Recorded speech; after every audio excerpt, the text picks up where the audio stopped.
Hey guys out there, this is Penelope. I'm in London and today is June the 25th, 2026, and it's about just after 10 o'clock at night here in London. It's been really hot this week. We've had 33 centigrade, which is hot for London, and I'm just looking at what's going on for the week ahead. So it's a significant week because we do have a few things going on. We've got Mercury going retrograde, and I'm going to talk about that. That's approaching, and then also the Chiron in Taurus, which happened last week on June the 19th. And also, Venus is going to trine Saturn exact, so I'm going to show you this as well. And so you can do a bit of learning with me if you look at the chart, or if you just listen, then you can just listen. But I wanted to give you a current update, and then also, it's worth taking stock of where we are at ourselves at this time and with the final days before Mercury stations retrograde. So, Chiron has made its first degrees into Taurus. So, if you see my marker here, you can see that it's 0012 at the moment. So, that's a week in. And also, the aspects right now are telling a story. So let's look at what we've got. So, also, before I go any further, if anything I share resonates and you would like to bring it into contact with your own natal chart, I do work with people individually, and the booking link is below in my description below. So, let's look at Venus. And Venus is currently in Leo at 14 degrees. And we're going to look at Saturn, which is also here. So we've got a trine going on here at the moment, but Venus moves, steadily and quite quick. So it's would have been 13 if I go back. So it would have been exact earlier today. Let's see, 13, if we look 1355 and 1350, that's Venus there. Can you see if you're looking? And if I go an hour ahead, then it's literally in a trine earlier today. So this aspect, and it's good to, if you listen, if you are listening anyway, but if you listen to some of the aspects and for learning, not just from me, but from other astrologers, because we can learn a lot about aspects and also our own aspects, which are very important in the chart.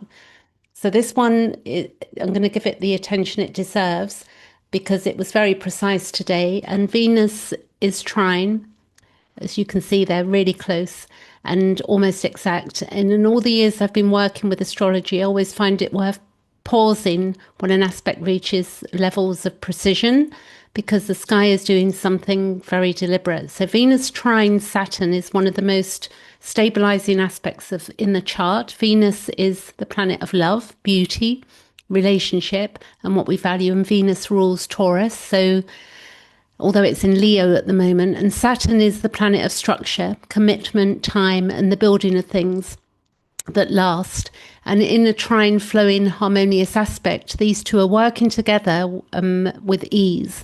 And that says what that says about the current collective field is significant because obviously we have our own chart and then we have the collective chart, which is a whole different matter.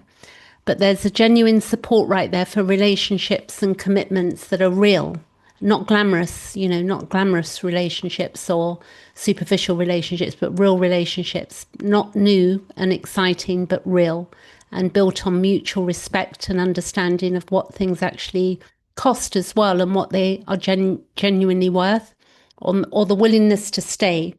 So we may have, been thinking about our relationships over the last couple of days. I certainly have. I've been thinking about what some relationships have cost me and what some relationships have given me. I've been looking at the different ones, going over my history of relationships, not intentionally, but that's what I've been doing the last few days. And that's been very useful to me because I've seen how much I've grown and what has been, past for me and what I don't want to carry into my future.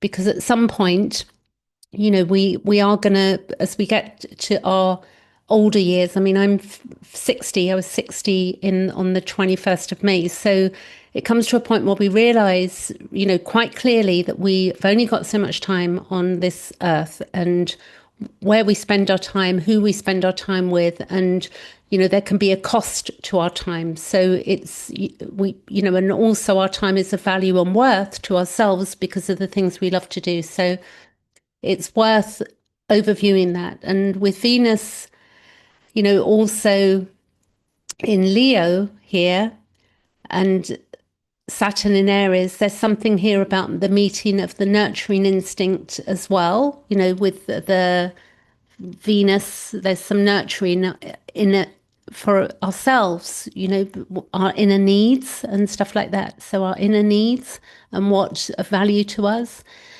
And Leo also is a sign that, wants to be seen. And Leo quite is quite a beautiful sign. It's a sun. It's like, how do I shine in the world as well? So the trine, these two impulses, are not in conflict, the Saturn and the Leo, Venus. And it's a good day to honor what we have built also and what we're showing, what we're sharing of our creativity, and also looking at what we want to create as well, with this Venus in Leo, it's like creation. And then also the gathering of the sun also here is in Cancer. And we've also got Mercury in the sign of Cancer, and we've got Jupiter. So Mercury and Jupiter are going to conjunct in a few days as well. We've got the sun at 3 degrees of Cancer here. And then we've got also Jupiter at 25 degrees. No, we've got not Jupiter. We've got Jupiter at 28 degrees, and we've got Mercury today at 25 degrees. And this is also where we're going to have this retrograde go on. So I think that the Sun square Neptune, if I look at this, the Sun is in a square to Neptune right now here. You can see that going on. And that can be complicating things because Cancer is warm. There's a lot of warmth with Cancer and caring. And Neptune dissolves edges, blurs clarity. That's the thing. Neptune does quite a few things, but Neptune dissolves edges and blurs clarity and introduces a quality of longing or idealization that can make it difficult to see situations exactly as they are. The Sun square to the square to the Sun creates it. It's a friction, and the Cancerian desire is to feel safe and nourished, meeting Neptune and dissolving the very ground that safety depends on. So there can be something going on there that maybe we're trying to create safety, and maybe that's dissolving the idea, wondering, how am I going to feel safe? So with the Sun in Cancer, this, it's feeling fully and checking in with what we're feeling.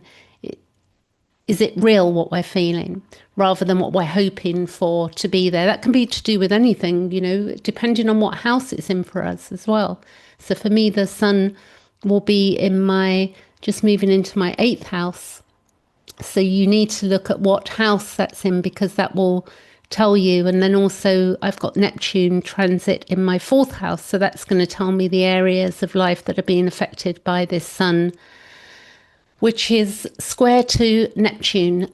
The good thing is the Sun moves quite quickly. So tomorrow it'll be 4 degrees. I mean, if I go ahead a day, it's a degree a day. So 1, 2, 3, 4, 5, and then it's moving off. Yeah. It'll still be in conjunction though. Even on the 30th of June, when that Mercury goes retrograde, it will still be in a square, but it's coming out of a square. So this is, for going on. And then the 30th, we've got the Mercury going retrograde. So Mercury retrograde is 4 days away. We've got the 25th, and then on the 30th, it will definitely be going retrograde. And what I want to say is about the atmosphere of these final days before that station, because they have a particular quality which is worth being conscious of. When it's slowing down to station, which it has been doing for the past week or so, there's often a sense of things thickening, communications that feel slightly more effortful than usual. And I will tell you, being in London, it feels really effortful because of this weather here that we're not used to. We don't have much air conditioning going on in the UK. So thoughts that circle rather than resolve. So I've been having, I don't know about yourself, but I've been having circular thoughts. And then I came up with an idea that I'm writing about on Substack. It's like I don't need, I need giving myself the freedom from these thoughts that keep going around in circles when I know what the truth is for me and what other people think is the truth. Or, maybe they're not thinking, wondering what the truth is, from the past. We may come to some sort of understanding through this Cancer Mercury going retrograde. So the if you've been noticing that quality, like a fogginess or a tendency to revisit rather than move forward, it could be conversations that seem to need to be had more than once. You are feeling the pre-shadow of the station. So I've been in a situation where there's somebody that's been banging doors not too far away from me. So I've had to, bring that up in conversation, and they didn't get it the first time round. So not because they're doing it on purpose, they're just clearly don't know how to close the door properly. So I've got to laugh. You take the handle and you close it quietly. But anyway, that's another story. I'm sure I'll solve it during the Mercury retrograde in Cancer. So the fogginess, the tendency to revisit rather than move forward, conversations that seem to need to be had more than once. A Mercury stationing in Cancer. I've spoken about that in a Mercury retrograde video I did about, I think, a week or 2 weeks ago. It's moving through the territory of emotional memory of what the mind carries from the past and has never been fully put into language. So, if you think there are things that have happened to us that we've never been able to fully put into language, or that lives in the body as feeling rather than a feeling that we can't articulate and into thought. And the 4 days between now and the station are a useful time to begin that process of turning inward, voluntary, rather than waiting for the retrograde to do it for you, because that's what happens when it goes retrograde. We turn inward. The best way to handle retrogrades is to rewind, release, relax, and review. And it's good to look at what's circling for you right now and what thoughts keep returning and what feelings keep rising without quite finding the word. And we all have these feelings and thoughts that keep, they've got a pattern of returning. And these need to be dealt with so that we can move forward. So that Mercury in retrograde in Cancer is working with that. And it's worth beginning to pay attention now. We've got 5 days before it happens. And Chiron in Taurus, the first days. So if you look here, Chiron in Taurus, it will be 0021.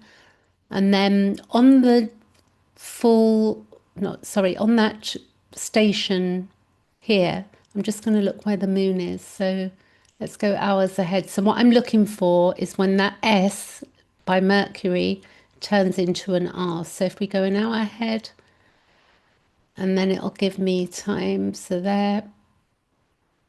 that will be in the UK, British summertime. It will be 7:15 p.m. So if you're in California, it's 8 hours behind. And if you're in New York, then it's 5 hours behind. So the moon will be at that point at 17 degrees of Capricorn. That will be in my second house. So you can look at these things and figure out, that because the moon, out of interest, just that this crossed my mind, the moon rules Cancer. Yeah. So tying in the moon there was just intuitive for me, but clearly there's something going on there within Capricorn as well. So Chiron, we know, entered Taurus on June 19th, and now we're this first week. I did also make another video a few weeks ago in fact, last week, about Chiron in Taurus and also what's going on there. So you can listen to that if you want to. And it's been genuinely moving. And, I'm pleased that it looked like quite a few people liked that video, which was nice. So I got a few more likes than I normally get. So if you like my videos, then please give me a like if you want to, and or subscribe if you're not subscribed. That would be nice too. But I want to come back to the current sky because today the aspects are also including the North Node is sextile to Chiron here. So this is nice. So the North Node, which is here, is sextile to Chiron. And this is the soul's evolutionary direction in flowing opportunistic contact with a newly arrived wounded healer. So that's really lovely that this is going on. We've got Taurus and we've got the North Node, which will be in July moving into the sign of Aquarius, which I'm quite looking forward to. So the aspect is telling us something important. The healing that Chiron in Taurus is making available, the wound of worth, the wound of the body and the voice, and the deep pre-verbal sense of not being enough, which many of us feel.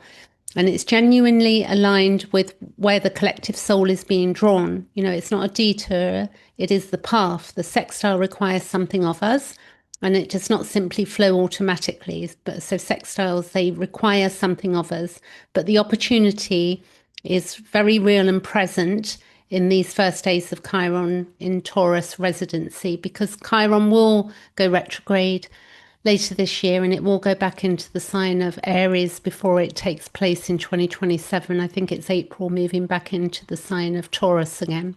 So we've got some movement going on there. So Chiron is also square to Jupiter. So Chiron, as you can see, is square to Jupiter, and that is tension, and that's running alongside, you know, an opportunity. So Jupiter wants to expand and to have faith, and Chiron in Taurus is sitting with the wound underneath the faith and the place where the belief in one's worth collapsed, and where the trust that life would provide gave way to a contradiction or contraction around scarcity. You know, that there's stuff going on for many people, many changes, and many people don't know quite where they're heading. And that's not a negative thing. It's like we're in a new time, you know, to do with our resources and work and all sorts of things. And the square is a productive friction. So it's like, you know, I look at squares like if you go to the gym and you pick up, you know, a 5 kilogram weight and you keep working it, like there's some tension there, but there's a benefit there. So the square is productive friction. Jupiter is not simply overriding the Chiron wound with optimism. There's none of that going on. It's being asked to find form of genuine faith that has gone through the wound rather than around it. So it's going through the wound rather than around it. And that is harder than simple positive thinking.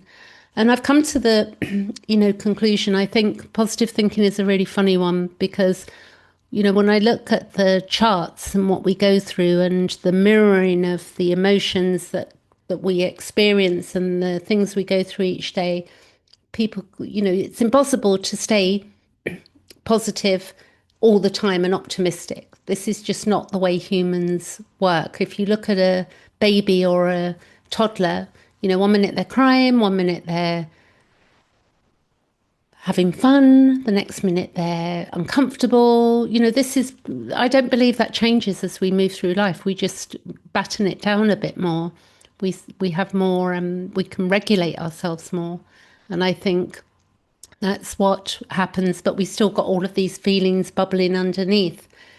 So this is about self-worth as well, which we know. So what do I value as well? What is valuable to me? What do I value? And that's why I think the Saturn trine, also looking at our time and where the Saturn trine Venus, you know, I will say Saturn is in my 5th house transit, and it's going to be moving on to my Venus in Aries at 18 degrees. And that's like a cosmic clear out. The first time round, you know, when you're 30, the second time round, it's about 60 because Saturn takes about 30 years around the chart. So this is an interesting thing that I've got coming up, but I feel quite confident about it because it's really looking at my own time, Saturn. Yeah. The square is a productive friction to Jupiter, Chiron. And as I've said, it's not simply thinking positive. It's a bit more than that we have to do. And then the outer planets going on, we've got Neptune sextile Pluto. So if you look at Neptune in Aries, is sextile to Pluto in Aquarius, and it's providing a deep background tone of the entire year. And it's very slow, long conversation between the outer planets that have been shaping the collective field throughout 2026. And these are generational aspects, not personal ones, but they set the container within which everything else is happening. Neptune and Pluto in flowing sextile speaks to subtle and a genuine current of collective healing and transformation available to us beneath the surface noise. And Uranus also sextile to Neptune. So if you look at Uranus here in the third house with my pointer here, Uranus, then we have Neptune, and we've got Pluto. And then we've got from Pluto to Uranus a trine. So Uranus sextile Neptune from Gemini brings inspired, intuitive communication into dialogue, the dissolving, the compassionate field of Neptune. And the information that is genuinely worth attending to right now is not the loudest, it's the quietest. It comes through the moments between the noise. And that would be Uranus really is something that repeats itself. I must do that. I must do that. It's like take notice of what Uranian energy, because it's Uranus is about insight. It's giving you a moment of insight, and it will repeat. Jeff Wolf Green mentions that repetitive reminder of something that I want to do that, or something in us that's like a genius moment. And the node square Uranus at 1 degree. So the node is also square to Uranus at 1 degree. The nodes are square still. You've got 0, 0, you've got big, and also Uranus will be going retrograde later this year as well. So, but the nodes will move on into Aquarius, and Aquarius, the node in Aquarius is ruled by Uranus. So quite a beautiful change.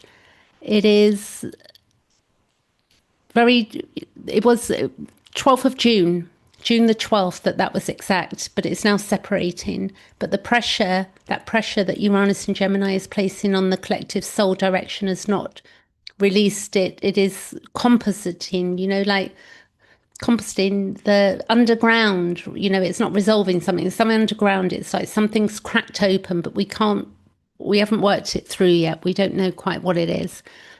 And that is that. I think that the sky is, the combination of these planets and the qualities naturally sitting together, and the warmth and openness of Cancer gathering, and the precision and the commitment of Venus trine Saturn, which is quite a quick transit because Venus moves so quickly, and the inward turning approach, Mercury station, which is happening, which we need to look at what house that's happening in for us. For me, that will be in my 8th house.